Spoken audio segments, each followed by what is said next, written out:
The revenge of Christian Horner against Red Bull has just been leaked after he decided to join Alpine immediately as team principal. Stay until the end to find out all the secret techniques from Red Bull's engineers that he wants to use at Alpine to create a car similar to the Red Bull. Subscribe only if you want to stay updated with the latest breaking news about F1 races. Christian Horner's shocking exit from Red Bull Racing has flipped the Formula One world on its head. After 2 decades of dominance, titles, and unmatched influence, the mastermind behind one of the greatest dynasties in motorsport history now finds himself on the outside, surrounded by rumors, unfinished business, and the sting of betrayal. The paddock is buzzing. Not because he's gone, but because nobody believes this is the end. Horner doesn't disappear. He recalculates, he reloads. His ability to build champions, lead through chaos, and turn fractured teams into title threats hasn't vanished. It's more dangerous now that he has something to prove. And with teams like Alpine circling, desperate for direction and identity, the possibility of Horner's return is more than speculation, it's a looming power shift.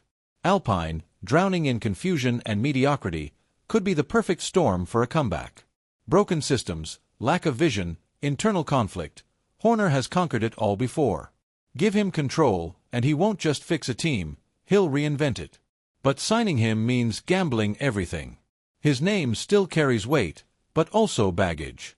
Still, in F1, results always speak louder than headlines. Other teams, Audi's rising project, Williams' revival, even Aston Martin's big money ambitions, are watching. Because when a proven winner becomes available, the game changes instantly. And Horner? He's not looking to return quietly. He wants to shake the sport to its core. Subscribe only if you want to stay updated with the latest breaking news about F1 races. This isn't just a comeback, it's a warning. Wherever Horner goes next, he's not just chasing redemption. He's coming to dominate. Again. Christian Horner's shocking exit from Red Bull Racing has flipped the Formula One world on its head.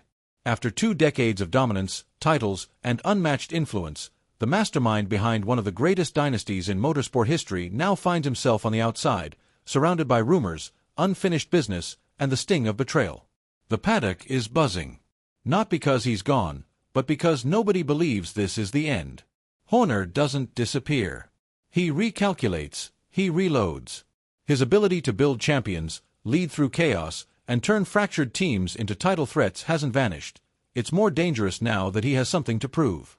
And with teams like Alpine circling, desperate for direction and identity, the possibility of Horner's return is more than speculation, it's a looming power shift. Alpine, drowning in confusion and mediocrity, could be the perfect storm for a comeback.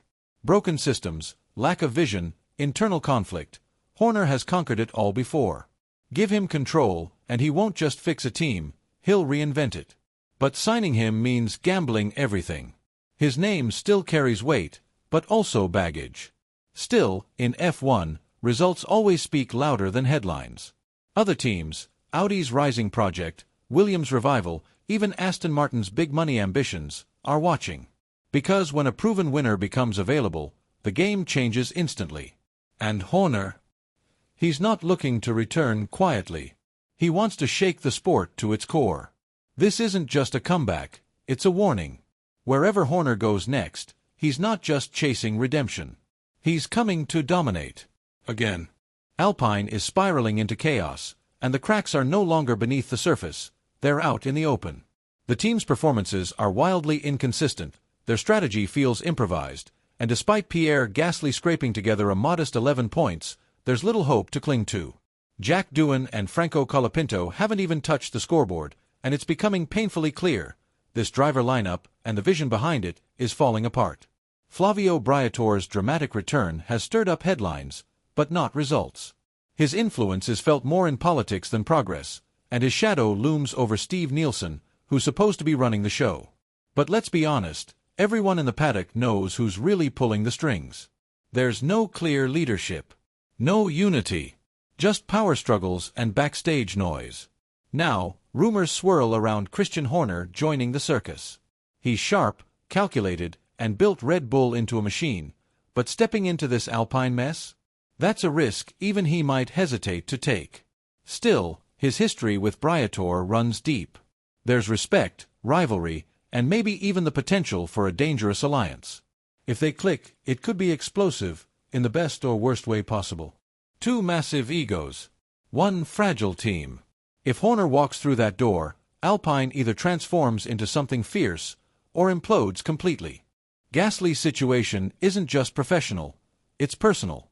When Horner dropped him after only 13 races at Red Bull, it wasn't a tactical move, it was a brutal, public dismissal. Gasly wasn't just replaced, he was humiliated, left to pick up the pieces of his shattered confidence. Since then, he's fought his way back, proving he belongs in Formula One. Every point scored, every podium earned was a message. You gave up on me too soon. And now, the man who ended his Red Bull dream could walk into Alpine, the very team that gave him a second chance. The tension would be immediate. You can't just erase that history. Behind every polite smile would be years of unresolved resentment. If Alpine is serious about bringing in Horner, they'll need to do more than talk contracts. They'll have to address the elephant in the room, fast. One crack in that relationship could poison the entire atmosphere. And it's not just about Gasly. Horner brings baggage. He's brilliant, but polarizing. He builds winners, yes, but often at the cost of harmony. Some see a visionary, others see a power player who leaves chaos in his wake. If he joins Alpine, the culture will shift overnight, and not everyone will like it. Meanwhile, Ferrari's still lurking in the background. They've been chasing the ghost of the Schumacher-Todt era for years. Vasseur brought calm, but not fire. Leclerc is growing impatient. Hamilton didn't come to rebuild, he came to win now. And Horner? He represents the kind of ruthless leadership that delivers titles. But he also brings controversy, headlines, tension. Ferrari is already under the microscope. Adding Horner could push them over the edge. So now, both teams face the same question. Is the drama worth the potential glory? Because with Christian Horner, it's never just business, it's a storm. Although Red Bull's internal probe officially cleared Christian Horner of any wrongdoing, the scandal refuses to let go. His reputation, once bulletproof, is now a liability, no matter how decorated his career might be. In the image-obsessed world of Formula One, especially with legacy teams like Ferrari, perception often outweighs credentials. And right now, Horner's name carries too much noise, too much heat. Inside Maranello, the whispers have turned into silence. He's no longer seen as a savior, but a risk. A distraction. An unwanted spotlight in a garage already drowning in pressure. For Ferrari, it's not about his ability to win. He's proven that 100 times over. It's about the headlines. The backlash. The constant tension. They want control, not chaos. And Horner, even at his best, brings both. Italian sources make it clear, the door that was once ajar has quietly closed. The interest has gone cold. And even if another team were willing to gamble, they'd have to wait. Horner's locked into gardening leave until the end of 2025, effectively benching him during one of the most critical technical resets in F1 history. By the time he's free, 2026 will already be in motion. The big decisions, car design, power unit direction, aerodynamic philosophy, will be made without him. He won't take the fall if things go wrong, but he also won't get the credit if they go right. He'll inherit a system he didn't shape, and that's unfamiliar territory for a man used to pulling every string. Meanwhile, every step he takes is under the microscope. A meeting, a rumor, a look. Everything sparks speculation. He's no longer just a team boss, he's the story. And for a sport built on control, precision, and brand image, that's dangerous. Teams want winners, but not at any cost. Horner remains a high-reward, high-risk wild card. And right now, no one's ready to play that card. Beyond Alpine and Ferrari, there's a more unpredictable and thrilling possibility that's stirring whispers in the paddock: Aston Martin. Lawrence Stroll doesn't do things halfway. He's built an empire, recruited top-tier talent, and made it clear he wants his team at the very top. Bringing in someone like Christian Horner wouldn't just be bold, it would be a power play felt across the grid. But with that move comes serious risk. Horner's recent fallout with Adrian Newey is no small matter.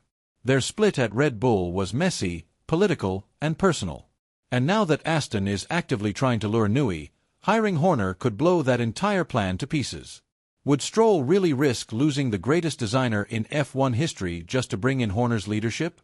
That kind of move could backfire instantly, destroying years of preparation and millions in investment. But if Aston shuts the door, Horner isn't out of options. His mind for strategy, his political instincts, and his ability to influence the sport make him a rare figure. Could he go beyond team management entirely? Some say he might even target the FIA presidency one day. It sounds insane, but not impossible. Yet his Red Bull exit wasn't clean. The allegations, true or not, still follow him. And in the world of global motorsport, perception is reality. Trust is everything. Even with all his experience, Horner would face fierce backlash, political resistance, and a media storm like no other. Horner isn't fading into the background. He's too driven, too cunning, too central to the drama of Formula One. Wherever he lands, whether it's another team or a seat of power, he won't go quietly. He'll come back to shake the system. And when he does, the sport won't just react. It'll ignite. What's next for Christian Horner? That's the question lighting up every backroom in the paddock. After building an empire, after dominating headlines and podiums alike, he's now surrounded by doubt, not glory. His reputation fractured. His influence fading, or maybe just waiting to strike again. The sport hasn't forgotten him, but it's not offering a warm welcome either. Every team is watching, every executive is calculating. Is he worth the risk? Is the fire still there, or has the machine moved on without him? Enter Alpine. A team with funding but no focus, ambition but no execution. And maybe, just maybe, they're desperate enough to roll the dice. Because Horner doesn't bring stability. He brings chaos, headlines, pressure, results. If he steps in, nothing stays the same. Not in the media, not on the track, not in the standings. He's not a caretaker, he's a disruptor. The kind that turns whispers into roars and underdogs into contenders. But does he still want it? The late nights, the politics, the blood sport that is Formula One. Or has the fall from power drained the hunger? That's the real story. This isn't about second chances, it's about rewriting the narrative on your own terms, with the whole world watching. So, should Alpine take the plunge? Should Horner make the leap? That's where you come in. Drop your take in the comments. We're reading everything. And once you do, smash that next video. It dives straight into Alpine's internal chaos and why Horner might be the wild card they never saw coming.